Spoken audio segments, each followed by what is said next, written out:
à tous et bienvenue dans ce nouveau tutoriel. Tutoriel un petit peu spécial aujourd'hui parce que l'on est sur un partenariat. C'est pas quelque chose que je fais souvent sur la chaîne, mais c'est déjà arrivé quelques fois que j'ai un partenariat avec des marques de tablettes ou avec des Shutterstock et autres banques d'images. Et bien aujourd'hui, j'ai été contacté par la marque Xenx Lab qui m'a envoyé une tablette pour me demander de la tester et vous en faire part. Et je vais être totalement transparent avec vous, je vais être totalement franc. À ce jour, c'est peut-être le colis le plus intéressant que j'ai reçu. Le prix est assez haut par rapport à des gammes telles que Uion ou XP Pen, mais la qualité est beaucoup plus au rendez-vous. Donc c'est pour ça que j'ai tenu vraiment à la présenter.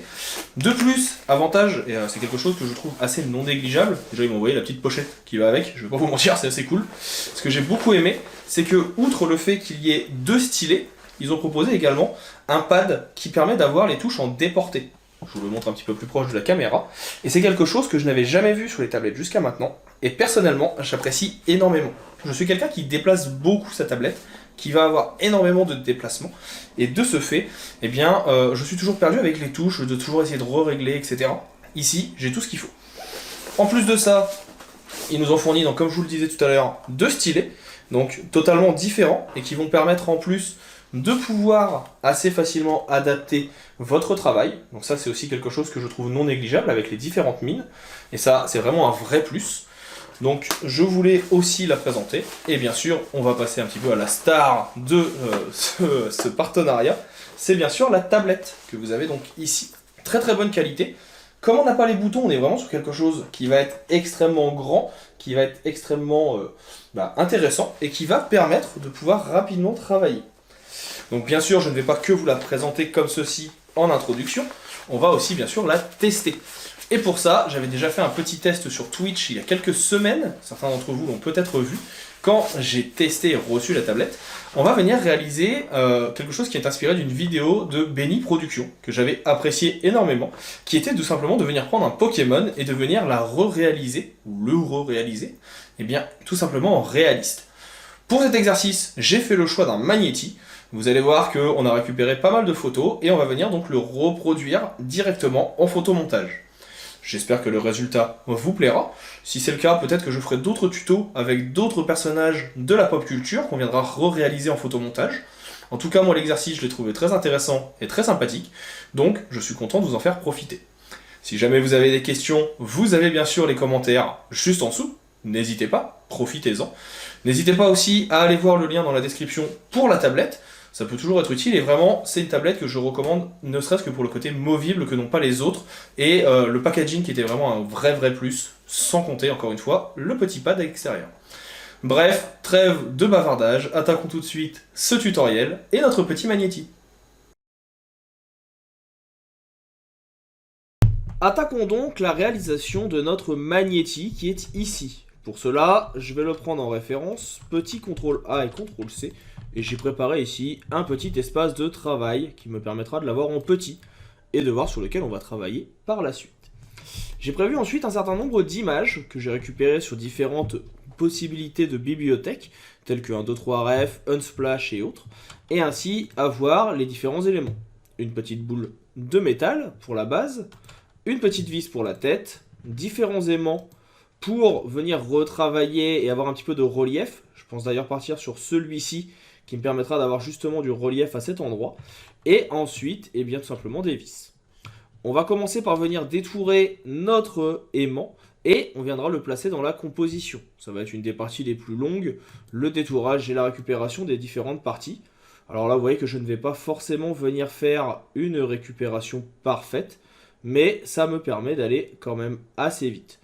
Je profite d'avoir la tablette pour gagner un petit peu de temps et surtout pour pouvoir venir être un petit peu plus précis. On verra par la suite qu'il y a le mode masque par exemple sur certains cas qui va permettre d'être très utile. Petit CTRL C pour copier, CTRL V pour coller. Donc là, j'ai mon élément qui est ajouté. Je vais profiter de la dite tablette pour venir tout simplement ici appuyer sur la touche D, mettre mon petit masque de fusion et venir repeindre sur ce que je ne souhaite pas. En l'occurrence, c'est parti. Vous voyez que ça va assez vite. Ça va permettre de pouvoir venir effacer ce qu'on ne veut pas. Et puis bien sûr, s'il y en a encore un petit peu trop, on pourra toujours venir le refaire au pinceau comme vous allez le voir. Donc pour ça, j'ai bien ma petite tablette, je la place bien. Et là, vous voyez, juste en venant peindre, je vais pouvoir venir retravailler exactement ce que je veux supprimer. On profite d'avoir la tablette pour être un petit peu plus précis et pouvoir retravailler le tout. Et là, d'un simple appui sur X, si jamais j'ai dépassé ou que j'ai un petit peu tremblé, eh bien, on peut venir retravailler exactement ce qu'il faut.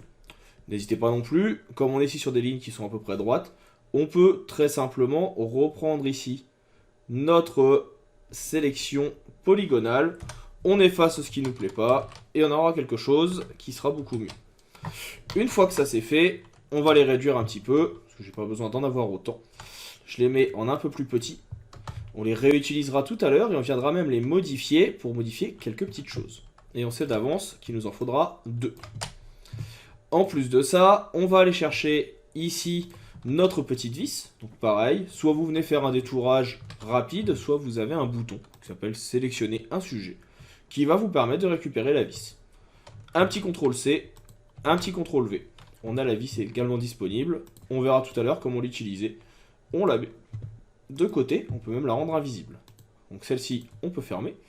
Celle-ci, on peut fermer.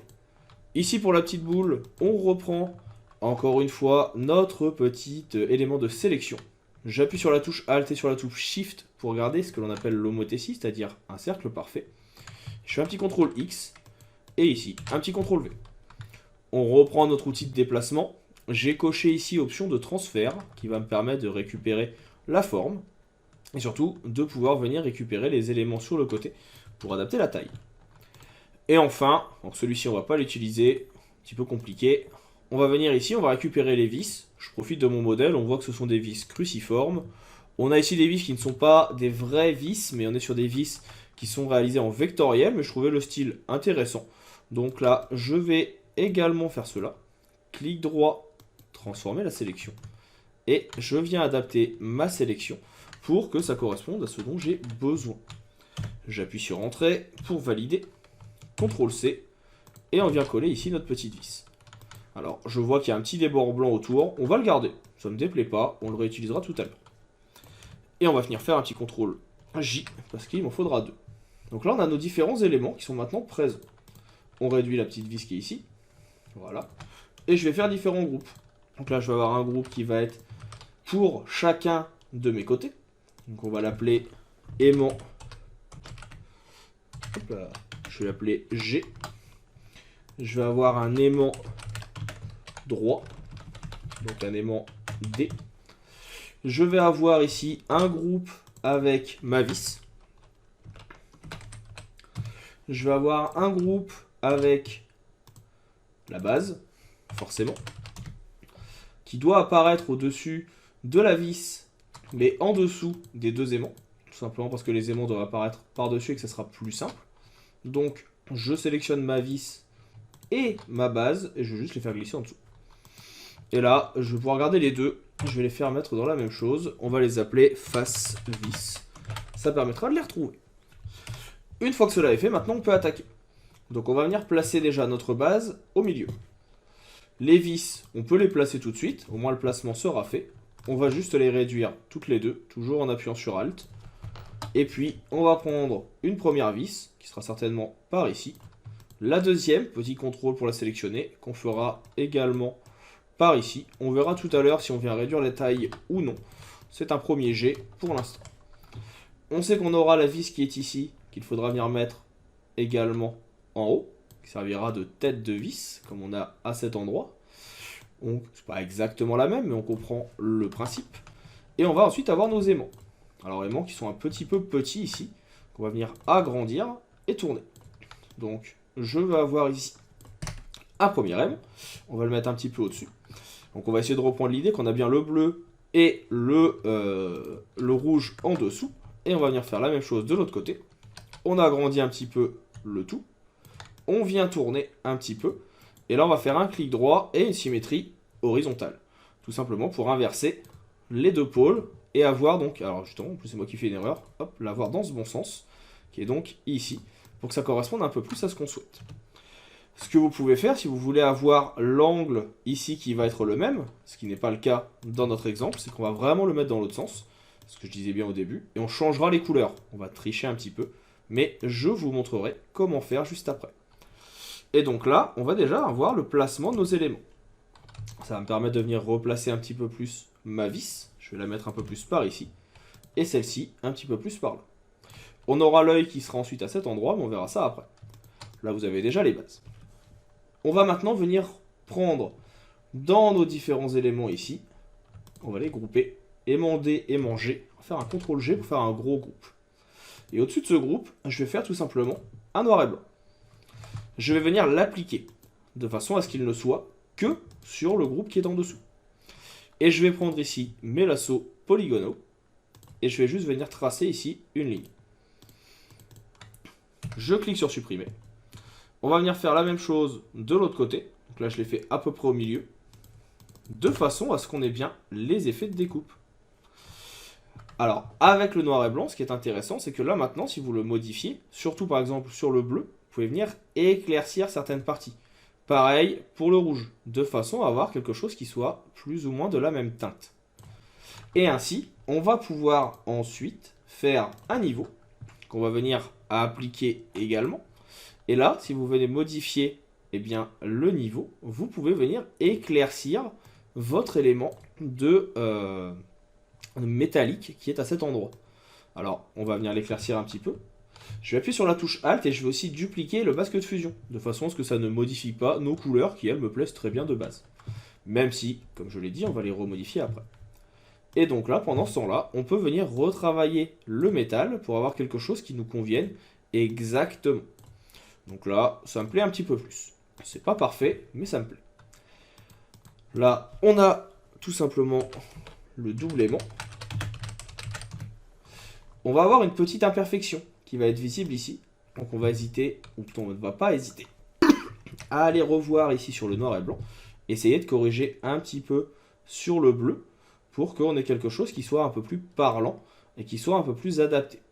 Si c'est très légèrement modifié ici, c'est pas grave, on va faire avec. Donc là, comme ça, on a déjà nos bases.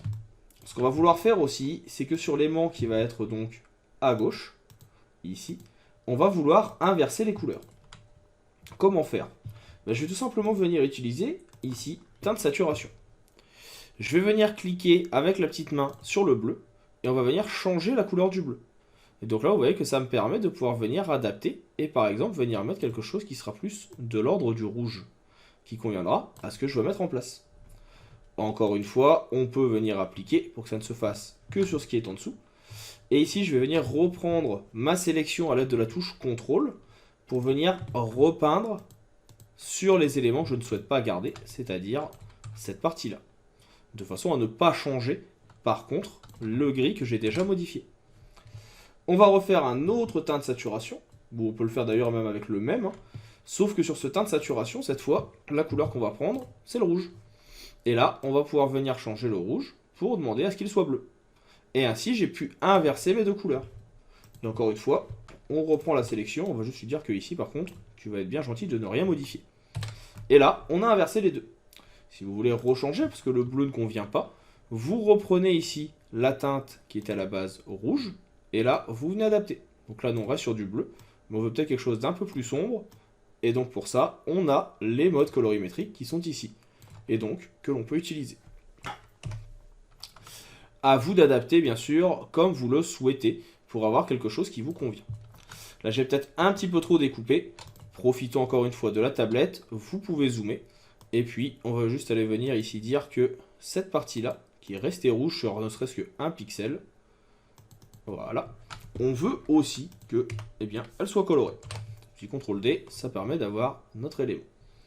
Si jamais ça ne vous plaît pas, vous pouvez toujours à tout moment déplacer votre aimant. Vous le sélectionnez, vous le faites tourner et vous pourrez le modifier. Attention, en faisant ça, vous allez bouger également ce qui est ici. Donc il faudra bien que ces différents calques soient aussi modifiés. Donc pour ça, on sélectionne le tout. CTRL D et là, T je veux dire, et là on peut adapter et faire une rotation pour avoir le sens que l'on veut pour nos aimants. On va venir aussi très simplement maintenant modifier la colorimétrie de notre vis qui est au-dessus Pour ça, je la sélectionne. Je vais peut-être la faire tourner un petit peu. On va la mettre ici. On va sélectionner cette vis, lui mettre un petit calque de noir et blanc également. On va venir écrêter, de façon à ce que l'on soit dans des notions de noir et blanc identiques à ce qu'on avait avant. Et là, vous pouvez jouer un petit peu sur le jaune pour pouvoir éclaircir ou non. Bien sûr, vous pouvez essayer avec d'autres, comme vous voulez. Je vais faire également la même chose pour mon groupe de vis qui est ici, un petit noir et blanc. En fait, l'idée, c'est qu'on ait tous plus ou moins le même principe de noir et blanc sur nos différents éléments. Donc là, je mets au-dessus, j'écrète, et donc là, on a nos noirs et blancs. On peut venir réduire le groupe, et on va faire la même chose sur base. Alors base ici, on peut directement le faire au-dessus. On écrète, et ainsi, on a vraiment une balle qui va être dans les teintes que l'on souhaite. On viendra remodifier par la suite pour avoir une teinte qui corresponde un peu plus à nos besoins. Là, j'éclaircis un petit peu. Là, le vrai travail, qui va être un peu complexe, ça va être de venir adapter la luminosité des différents éléments. On va dire que là, ça me plaît. Je n'ai plus forcément besoin de mon petit magnéti ici. J'ai ma base. Je vais venir y ajouter un œil. Pour ça, je prends mon outil de cercle, qui me permet de venir faire un cercle de la couleur que je veux, qu'on va mettre au-dessus de notre base. On va venir dans le menu qui est en haut, le mettre en blanc. Forcément, c'est son œil. Cet œil, on va venir le dupliquer avec un CTRL-J. Et ensuite, avec un CTRL-T, je vais venir le réduire en appuyant sur la touche Alt. Et en termes de couleur, une fois encore, on peut double-cliquer sur la forme et mettre du noir. Et là, vous avez l'œil qui se crée. On aimerait qu'il y ait un petit peu d'effet de profondeur. Pour cela, clic droit sur le calque, ellipse, et on va faire une ombre interne. L'ombre interne, on va venir décider la direction dans laquelle on souhaite le. En l'occurrence, si on regarde ici, peut-être plutôt dans ce sens. Donc on va adapter. On peut venir définir si c'est plus ou moins loin, si c'est plus ou moins maigre et plus ou moins flou. Donc quelque chose qui ne soit pas trop flou, comme ceci. On va avoir quelque chose qui soit plus ou moins opacifié, on ne veut pas non plus que ça soit trop à l'intérieur. Et comme ça, on a l'œil qui vient se créer. Je vais venir peut-être déplacer ma base avec la vis et les aimants. Pourquoi? Tout simplement parce que je ne suis pas fan du placement par rapport à mes différents aimants. Et surtout, je trouve que c'est un peu petit. Donc là, j'appuie sur Alt et je viens juste réagrandir le tout pour que les aimants soient un peu mieux placés. Alors, j'essaie de trouver la bonne position. Donc là, on agrandit un peu. Voilà, ça me plaît bien. Peut-être le faire tourner légèrement. Et la seule chose qui me dérange beaucoup ici, c'est vraiment la luminosité de ces aimants. Donc là, je vais reprendre ici, à l'aide d'un CTRL-clic, le contour, ou plutôt la sélection. Et je vais venir refaire un luminosité contraste, que je vais écrêter. Et ça va me permettre, encore une fois, de pouvoir venir éclaircir le tout. On peut jouer sur les contrastes. Et là, on se rapproche d'une colorimétrie qui va m'intéresser un petit peu plus. Une fois que cela est fait, on va récupérer l'intégralité de tous les calques. Je vais faire un CTRL-G et je vais l'appeler Magnéti. Voilà. On a notre Pokémon qui est ici. Et le fait d'avoir fait un seul et même groupe permet que je puisse déjà le réduire un petit peu dans la composition. On va également venir ajouter un petit fond. Pour ça, je crée un nouveau calque et je vais prendre dégradé. Dans les dégradés, vous en avez déjà de nombreux qui sont disponibles de base. Donc moi, je vais prendre un dégradé de bleu qui me plaît bien. Et je vais le mettre en radial. Je vais l'inverser pour avoir le clair au centre, puis petit à petit le sombre. Et là, on peut venir augmenter l'échelle pour avoir quelque chose qui va nous plaire un petit peu plus. En plus de ça, ce qu'on va pouvoir faire, ça va être de venir retravailler l'intégralité du magnéti. Donc pour ça, peut-être venir faire un petit filtre photo. Ce filtre photo, je vais l'écrêter sur magnéti. Et je vais pouvoir venir prendre ici un effet de bleuté. Parce que c'est quelque chose qu'on retrouve beaucoup sur le magnéti, qui va être lui-même un petit peu plus bleu, dû aux effets de métal. Et donc là, on peut ajouter cet effet de bleuté, et vous avez différents effets. Par exemple, celui-ci me conviendra peut-être un petit peu plus. Si jamais vous voyez qu'il est trop fort sur certaines parties, en l'occurrence là, vous pouvez toujours prendre votre pinceau et venir effacer.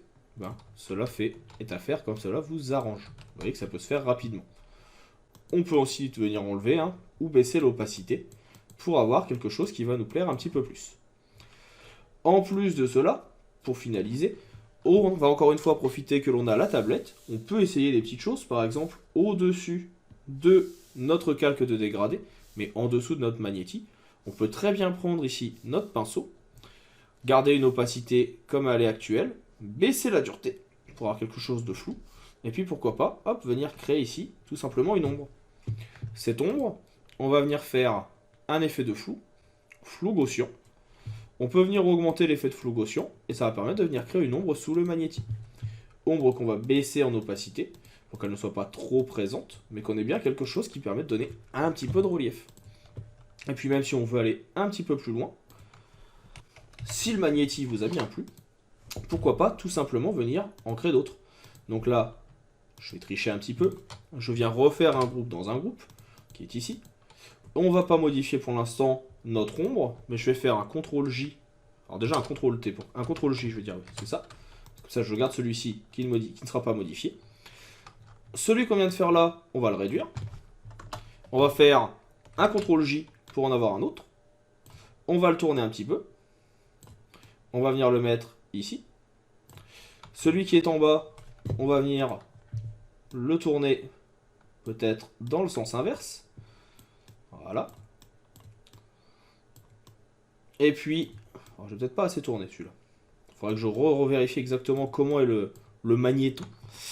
Et on peut en faire un troisième, donc encore un CTRL-J, avec un autre qui serait dans l'autre sens. Je vais aller revérifier une référence sur internet pour être sûr de ne pas faire de bêtises, mais on va pouvoir venir les placer pour faire un autre Pokémon. Donc voilà, je cherche une petite image pour me la mettre de côté et voir à quoi ça ressemble. Hop, donc il est là. Hop, alors on va l'agrandir un petit peu.